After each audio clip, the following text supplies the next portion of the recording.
seguir este propósito. El proceso de vacunación en Ecuador, sin duda alguna, ha sido exitoso, pero considero que todavía no es suficiente para enfrentar todos los problemas económicos, sociales y políticos que enfrentamos en el país. Tenemos que recordar que para evaluar un proceso de vacunación a nivel latinoamericano podemos empezar por cuáles fueron las primeras regiones que empezaron a implementar la vacunación. La primera fue México, que fue en diciembre del 2020 con la vacuna Pfizer. Luego de eso también tuvimos Ecuador, que fue uno de los primeros en enero de 2021, también con la vacuna Pfizer. Y seguido de nosotros está Cuba, que comenzó ya último entre todos los países latinoamericanos, con la vacuna desarrollada por ellos mismos, Abdalá. Creo que según los últimos datos, hasta el 24 de septiembre somos el 7º país en obtener una vacunación exitosa, de acuerdo al número de población que somos. Primero es Argentina, Bolivia, Brasil, Chile, Colombia y luego seguimos Ecuador. Para hablar un poco más sobre datos, cerca del 73.4% de la población está totalmente vacunada y el 66% restante está parcialmente vacunada. Quiere decir que Guillermo Lasso, su ministra de Salud y su equipo ha sido completamente comprometido con las propuestas de campaña que realizó, pero como dije, principalmente no lo es todo y todavía nos queda un largo camino por recorrer en estos 4 años, empezando por la reactivación económica en el proceso de vacunación.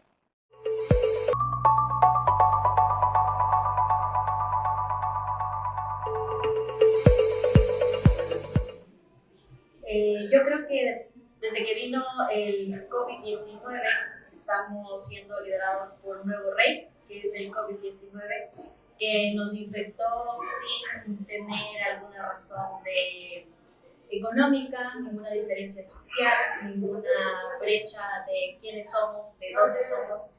Simplemente estableció este orden mundial a nivel de, para la redundancia, de todo el mundo, donde se crearon políticas públicas para crear una nueva economía y donde Estados Unidos, China y Rusia se volvieron los pioneros en impulsar la economía con la venta de vacunas. Que sin duda alguna habrá diferentes teorías sobre cuál es el origen del COVID-19, pero cómo crear un nuevo orden mundial, creo que estamos muy lejanos todavía de eso, porque nosotros, la población, todavía seguimos de alguna manera en incertidumbre, inmovilizados y cada vez más empobrecidos. Entonces, respondiendo a la pregunta, cada vez estamos más lejos de un nuevo orden mundial.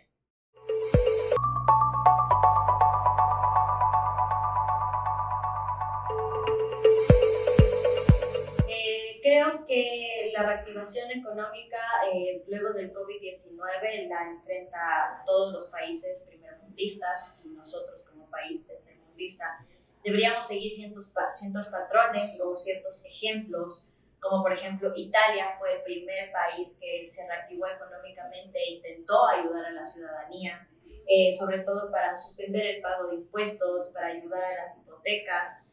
Y nosotros deberíamos seguir ese modelo, no nos podemos comparar con un país como Italia, pero el rol importante de las primeras potencias mundiales como Estados Unidos, como China, sería implementar políticas que sean a nivel global, donde los gobiernos estén obligados a ayudar económicamente a los ciudadanos, a bajar el pago de impuestos y a sobre todo que los emprendedores y la gente que no tiene trabajo, que no solamente sucede aquí en Ecuador, sino en todo el mundo, pueda acceder y controlar las horas de trabajo y tengamos un plan de reactivación mucho más flexible para beneficio de los ciudadanos, que al final somos los más golpeados.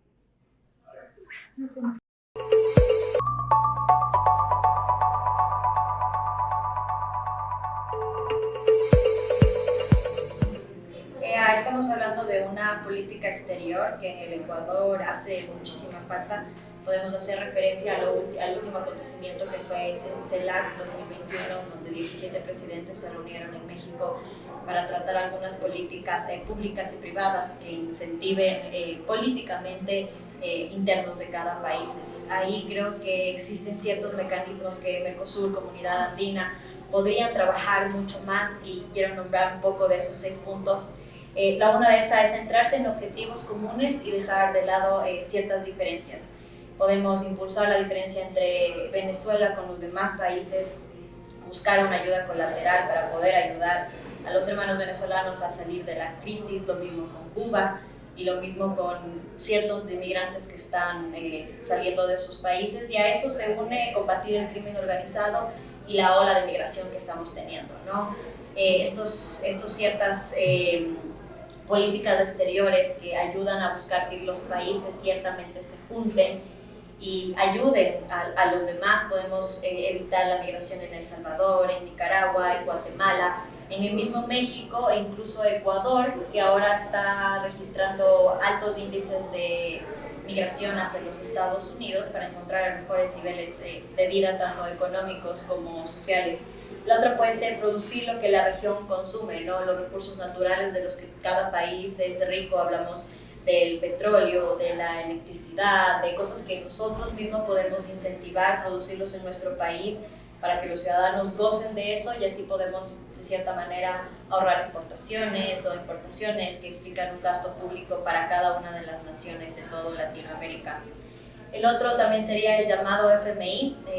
Deberemos buscar políticas que flexibilicen las deudas que tienen con todos los países, no solamente Ecuador ni Latinoamérica, sino con todo el mundo. Entonces también estas entidades deberían ser un refuerzo para que el FMI sea una ayuda y no una carga para ciertos países como el Ecuador, ¿no? Que vivimos endeudados y pensamos más en pagar la deuda que tenemos en los problemas económicos internos que podemos presentar.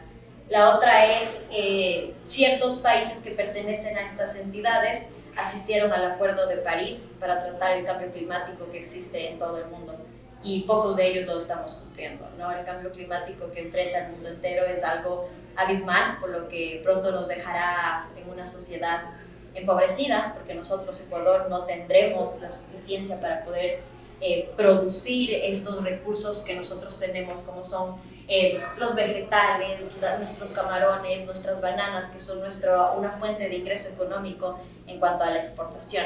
Ecuador no está cumpliendo con el Acuerdo de París en cuanto al cambio climático, y ninguno de nuestros países vecinos tampoco lo hace.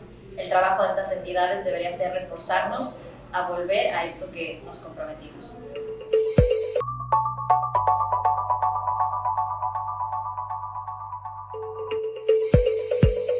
Marcó un antes y un después de todas las empresas. Al nosotros no poder salir de casa y no poder asistir presencialmente a comprar las cosas que nos gusta, a verlas, a palparlas, a saber si es que ese es el producto que yo quiero, necesito y lo voy a comprar, pues muchas empresas se vieron obligadas a mudar a la era digital, donde podían mostrar qué es lo que ofrecían, a establecer estos servicios a domicilio, donde grandes, pequeñas y medianas empresas estuvieron obligadas para poder sustentarse económicamente. No solamente empresas, el periodismo mismo se vio obligado a estar netamente digital. Ya vemos como varios medios impresos que llevan años en el Ecuador han tenido que transformarse y adaptarse a este público, que no es tan fácil de conseguirlo, y sobre todo por el desinterés y la pocas ganas del ecuatoriano, del consumidor, de ver noticias, ¿no? De estar informado, de realmente leer.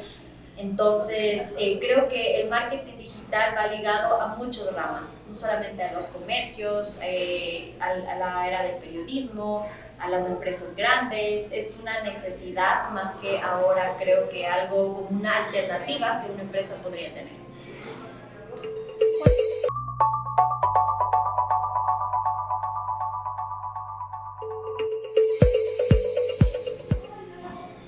Creo que el rol de la comunicación no solamente se puede medir post pandemia, sino también pre pandemia y durante lo que enfrentamos nosotros como pandemia. Como sociedad no estábamos listos, no lo veíamos venir, aunque muchos medios de comunicación manejan información, se puede decir tal vez confidencial o mucho más preparada para prevenir o saber qué es lo que está viniendo. Y aún así hemos cometido un error al no advertir, al no de alguna manera preparar a la sociedad. La sociedad es lo que consume, ¿no? Y nosotros somos lo que consumimos en las noticias, lo que vemos, lo que creemos y lo que nos tratan de enseñar que vivimos. Durante la pandemia fue un reto periodístico gigante enfrentarnos a saber y reconocer qué es verdaderamente una noticia. Aunque en Ecuador vivíamos una catástrofe de muertes muy grande en Guayaquil, teníamos conciencia de que esa no solamente era la noticia, que había varios muertos, sino también contar una historia, qué pasaba con los familiares de los muertos, qué pasaba con los hospitales, qué pasaba con las empresas que estaban quebrando, con los despidos que existían. Entonces siempre tratar de buscar estas historias en el periodismo. Como comunicación a nivel mundial, creo que también nos hemos dejado vencer mucho por las noticias falsas, y eso es lo que al consumidor y a la sociedad le ha afectado muchísimo, tanto psicológicamente como su relación social, por el miedo que le ha tenido al COVID, por la incertidumbre, por intentar entender cómo enfrentar este virus. Entonces es nuestro rol como periodistas, como comunicación, decir, por este lado es el que nos tenemos que ir, esto no es verdad, y sobre todo tratar de informar con una veracidad muy comprometida. Enfrentarnos a una pandemia nos hizo entender que los periodistas somos la voz de lo que quieren y de lo que la gente no le gustaría escuchar. Es nuestra responsabilidad informar con mucha responsabilidad, sobre todo si se trata de una pandemia.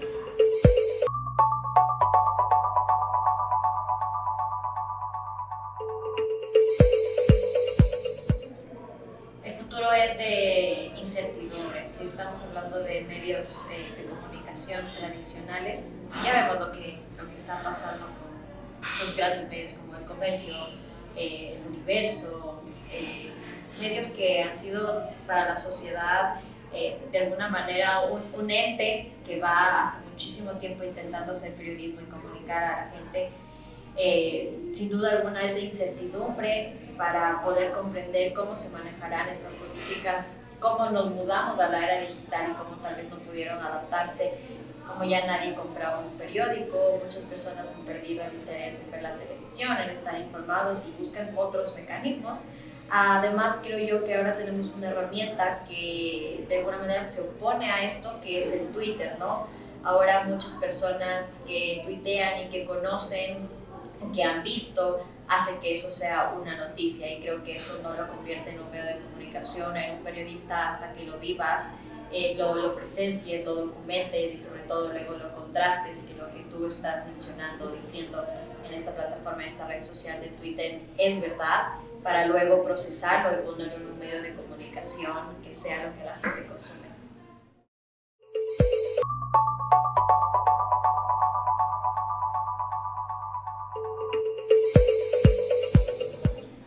Creo que con la llegada del COVID-19, un virus tan pequeño vino a poner mucho orden en el mundo entero, y ahí nos dimos cuenta de la brecha social que enfrentamos en el Ecuador cuando los niños tuvieron que pasar a tener clases online.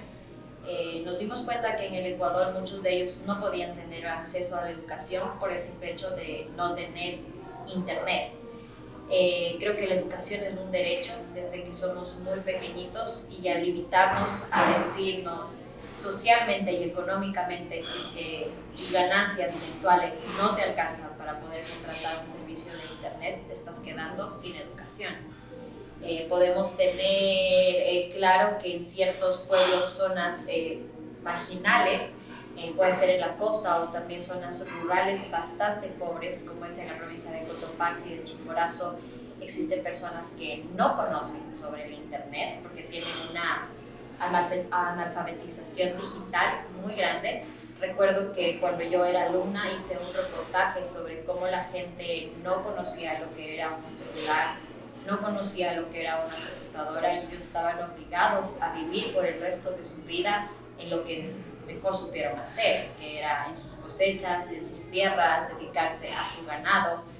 Entonces, al decir que el 60% de la población no tiene acceso a internet, me parece que es un porcentaje muy bajo para la realidad, o tal vez que no se acerca a la realidad de lo que estas zonas aledañas a nosotros, que no viven nuestra realidad, que no son de una clase social media, media alta, están teniendo las dificultades para realmente acceder, como dije, al derecho de la educación. ¿Cómo podemos solucionarlo? No solamente implementando políticas públicas sino también generando oportunidades para estas personas, para que conozcan, sepan, con grandes campañas de comunicación, visitándolos, pero sobre todo con un presidente que conozca la realidad de cada una de las zonas y de los pueblos que conforman el Ecuador. El Ecuador no solamente son las ciudades grandes, sino también ciertos pueblos pequeños que necesitan mucho de la ayuda social y económica.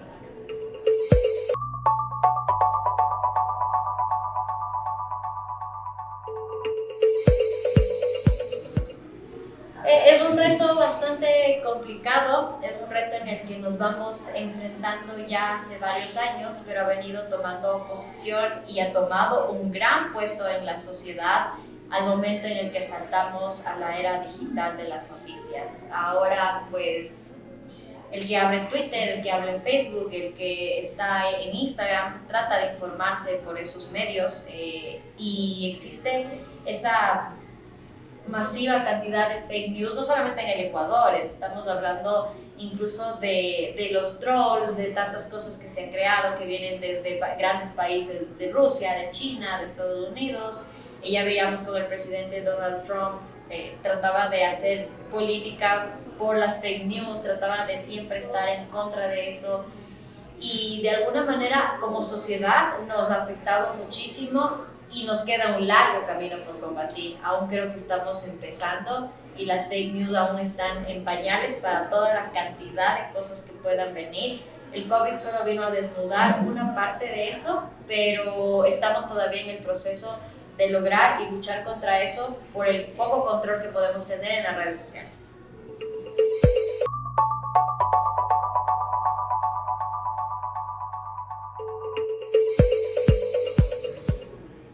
Por supuesto que sí. Yo creo que todo líder de opinión pública debe estar capacitado, sobre todo para decir muy conscientemente lo que dice, lo que habla, lo que escribe, porque depende de esta opinión pública política que pueden tener. De alguna manera trata de decir qué tiene que hacer el Congreso, qué tiene que hacer el Ejecutivo, qué tiene que hacer el presidente, cómo tienen que actuar las Fuerzas Armadas, cómo tienen que actuar los ministros e incluso poner un orden de cómo la ciudadanía debe actuar. Qué es lo que debe decir, qué es lo que debe consumir, cómo tiene que hablar, cómo debe pensar. Entonces la opinión pública es muy importante, se la debe tomar con una conciencia tan grande que acompañada de una profesionalización pues nos vendría muy bien, sería el balance perfecto para de alguna manera continuar con los líderes públicos y privados que podamos tener.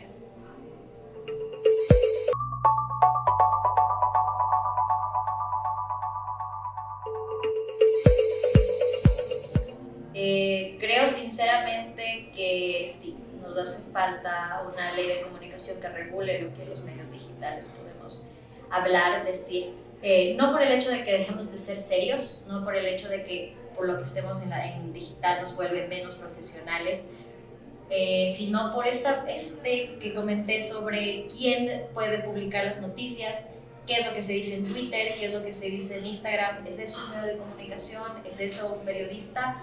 ¿O qué realmente es la noticia que quiere mostrar? Debe haber una ley de comunicación que regule todo esto, porque creo que los periodistas estamos en nuestro derecho, en nuestro deber de cumplir con nuestra profesión, con lo que nos enseñan todavía en las aulas del colegio, de contrastar, de verificar y de no creer que como periodista siempre voy a tener la razón. La ley de comunicación, de alguna manera regularizada en los medios comunes como es televisión, radio y prensa, ha ayudado muchísimo a que los periodistas no seamos dueños de la verdad. Y yo creo que en los medios digitales debe ser aplicado de la misma manera para todos, para los que son pequeños, grandes, medianos, para los que ya tal vez alcanzaron su techo, o para un periodista que quiere empezar en el medio digital, debe regirse a ciertas cosas que como sociedad no están permitidas. ¿Por qué? Porque debemos tener un orden, porque sin orden no podemos avanzar.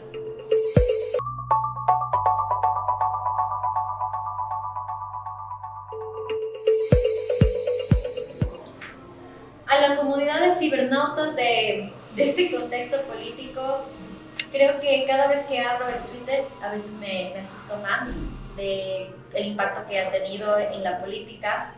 Creo que muchos políticos o personas que están en este contexto llegan a pensar que si en Twitter está siendo sonado, que está teniendo un posicionamiento, sea bueno o sea malo, político. Todos los cibernautas que estamos ahí por la web tratando de explicar, de muchas veces atacar o muchas veces lanzar porras a cualquier persona que esté haciendo bien o mal, tenemos que tener un control y sobre todo tenemos que estar netamente lo suficientemente adaptados, inteligentes para saber que nuestro comentario, cualquier cosa que ponemos en la red tiene un efecto, puede tener una consecuencia y debemos tomarlo con la seriedad cultural que el país merece ahora para tener un orden, para que pueda existir gobernabilidad, para que pueda de alguna manera salir adelante por el caos que estamos viviendo, no solamente por el cambio de presidente,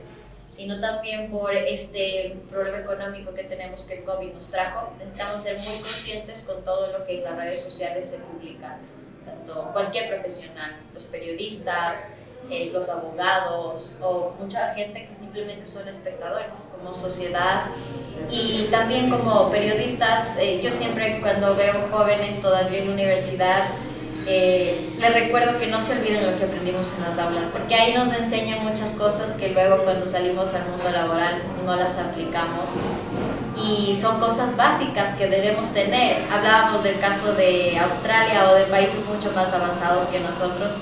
Siempre creo que es por el nivel cultural y de educación que podamos tener. Como sociedad tenemos que ser lo suficientemente capacitados e inteligentes para apoyarnos mutuamente, no solamente cuando estemos presencialmente, sino también en las redes sociales.